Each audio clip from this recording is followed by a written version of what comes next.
रात के लगभग 8:30 बजे थे और भानगढ़ किले के टूटे हुए दरवाजे के पास खड़ा अर्जुन बार बार अपने मोबाइल की टॉर्च जला बुझा रहा था। आसमान में बादल छाए हुए थे और किले के अंदर पहली खामोशी अजीब तरह से भारी लग रही थी, जैसे कोई बहुत देर से किसी के आने का इंतजार कर रहा हो। सरकारी चेतावनी बोर्ड साफ लिखा था, सूर्यास्त के बाद अंदर जाना मना है, लेकिन अर्जुन के लिए ये सिर्फ एक अफवाह थी, एक डरावनी कहानी जिसे वो सच या झूठ साबित करना चाहता था। किले के अंदर कदम रखते ही सूखी हवा का एक तेज झोंका आया और उसके साथ ही टूटी हुई दीवारों से हल्की सी फुसफुसाहट जैसी आवाज सुनाई थी। अर्जुन ने पीछे मुड़कर देखा, लेकिन बाहर का रास्ता अब अंधेरे में गायब हो चुका था। किले के अंदर गिरी हुई हवेलियां, टूटी छतें और बिखरे पत्थर ऐसे लग रहे थे जैसे समय अचानक रुक गया हो। हर कदम के साथ उसकी जूतों की आवाज पूरे किले में गूंज रही थी और हर गूंज कुछ सेकंड बाद वापस लौट आती थी, जैसे कोई दूसरा भी उसके कदमों के साथ चल रहा हो। कुछ आगे बढ़ने पर उसे एक पुराना मंदिर दिखाई दिया। मंदिर के अंदर खूब अंधेरा था, लेकिन दरवाजे के पास मिट्टी पर ताजे पैरों के निशान बने हुए थे। अर्जुन को यकीन था कि इस समय यहाँ कोई नहीं हो सकता, लेकिन निशान कैसे थे? वो धीरे धीरे उन निशानों के पीछे बढ़ने लगा। तभी हवा अचानक ठंडी हो गई और उसके मोबाइल की टॉर्च हल्की हल्की चिलमिलाने लगी।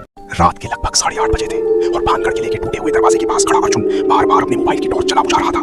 आसमान में बादल छाए हुए थे और किले के अंदर पहली खामोशी अजीब तरह से भारी लग रही थी, जैसे कोई बहुत देर से किसी के आने का इंतजार कर रहा हो। सरकारी चेतावनी बोर्ड साफ लिखा था, सूर्यास्त के बाद अंदर जाना मना है, लेकिन अर्जुन के लिए ये सिर्फ एक अफवाह थी, एक डरावनी कहानी जिसे वो सच या झूठ साबित करना चाहता था। किले के अंदर कदम रखते ही सूखी हवा का एक तेज झोंका आया और उसके साथ ही टूटी हुई दीवारों से हल्की सी फुसफुसाहट जैसी आवाज सुनाई थी।